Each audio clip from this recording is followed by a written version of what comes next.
Shalom, salam sejahtera untuk kita semua. Perkenalkan, nama saya Gloria Saureka.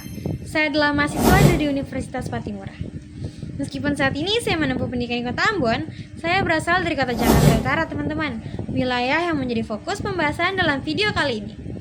Sebagai seseorang yang lahir dan bertumbuh di Jakarta Utara, saya memiliki kedekatan emosional dengan lingkungan tempat tinggal masyarakat pesisir, khususnya di kawasan Banjir Kanal Timur atau yang bisa dikenal dengan BKT dan Cilincing. Nah teman-teman, wilayah ini tuh memiliki peran penting dalam kehidupan masyarakat, baik sebagai kawasan permukiman, jalur ekonomi, maupun ruang hidup bagi berbagai ekosistem. Nah, melalui video reflektif ini, saya ingin mengajak kita melihat lebih dekat berbagai persoalan ekologis yang terjadi di kota Jakarta Utara. Namun, kita tidak hanya akan membahasnya dari sudut pandang lingkungan semata, melainkan juga melalui perspektif iman Kristen. Hamparan busa kembali muncul di Kali Kamal Muara Penjaringan, Jakarta Utara, Senin pagi. Busa membuat resah warga dan pedagang di sekitar kali lantaran busa kerap berterbangan hingga ke daratan. Inilah gambar udara yang memperlihatkan hamparan busa di Kali Kamal Muara Penjaringan, Jakarta Utara pada Senin pagi. Hamparan busa ini sudah kerap kali muncul dan belum ada tindak lanjut dari petugas terkait. Nah teman-teman, kerusakan lingkungan ini membawa dampak yang mengerikan bagi kehidupan. Pertama, dampaknya terhadap manusia. Warga Cilincing kini mengalami krisis air bersih akut. Air tanah mereka telah mengalami intrusi air laut, sehingga airnya rasanya payau dan asin, sehingga tidak layak lagi untuk dikonsumsi. Masyarakat miskin di kota pun terpaksa mengalokasikan uang ekstra yang tidak hanya sedikit setiap harinya untuk membeli air jerigenan, untuk minum, dan memasak. Kedua, dampak terhadap makhluk hidup lainnya. Ekosistem laut di Teluk Jakarta, khususnya Cilincing, telah rusak teman-teman. Biota laut seperti ikan dan kerang hijau terbukti mengakumulasi zat logam berat berbahaya seperti merkuri. Ketika nelayan menangkapnya dan dikonsumsi oleh masyarakat, ini menjadi ancaman racun bagi kesehatan manusia dalam jangka panjang. Nah, yang ketiga, dampak terhadap keberlanjutan lingkungan.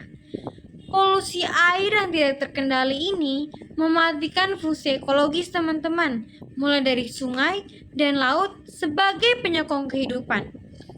Selanjutnya juga dapat mempercepat kepunahan biota laut dan menyisakan warisan lingkungan yang beracun bagi generasi mendatang.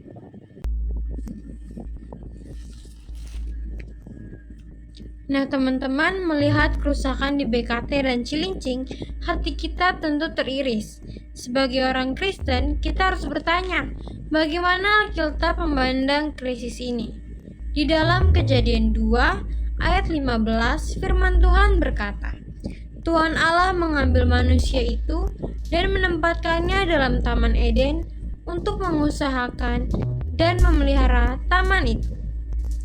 Teman-teman, kata memelihara di sini menggunakan bahasa Ibrani, yaitu shamar, yang berarti menjaga, melindungi, dan merawat dengan penuh kasih sayang. Manusia dipanggil Allah bukan sebagai penguasa yang boleh mengeksploitasi alam semena-mena, melainkan sebagai penata layanan atau pengelola bendahara ciptaannya. Ketika kita membuang limbah kimia ke BKT dan membiarkan Laut Cilincing teracuni, kita sedang gagal menjalankan mandat tersebut. Kita sedang merusak kepunyaan Allah. Sebab pada Alkitab Mazmur 24 ayat 1 itu menyatakan dengan tegas, Tuhanlah yang mempunyai bumi serta segala isinya, dan dunia serta yang diam di dalamnya. Alam ini bukan milik kita teman-teman. Alam ini adalah milik Allah yang dititipkan kepada kita. Kerusakan ekologis di Jakarta Utara adalah bentuk nyata dari dosa keserakahan manusia yang mengabaikan tanggung jawab imannya. Teman-teman, iman tanpa perbuatan pada hakikatnya adalah mati. Oleh karena itu, krisis di BKT dan Cilincing menuntut aksi nyata dari kita. Dimulai dari konteks lokal dan diri sendiri. Pertama, bijak dalam penggunaan deterjen dan plastik. Kita harus mulai beralih ke produk pembersih yang ramah lingkungan untuk mengurangi busa beracun di BKT, serta membatasi penggunaan plastik sekali pakai yang menyumbat saluran air. Kedua, gerakan gereja hijau. Komunitas Kristen dan gereja-gereja lokal di Jakarta Utara harus menjadi pelopor dalam edukasi lingkungan. Misalnya menyediakan sistem penyaringan air komunal atau melakukan aksi bersih-bersih pesisir Cilincing.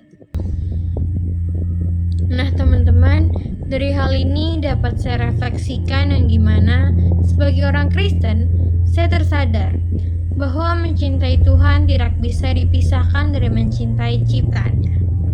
Setiap kali kita mengotori air, kita sedang menyakiti sesama manusia yang membutuhkan air bersih tersebut. Menjaga kebersihan air di lingkungan kita adalah bentuk nyata dari perintah Yesus untuk mengasihi sesama manusia.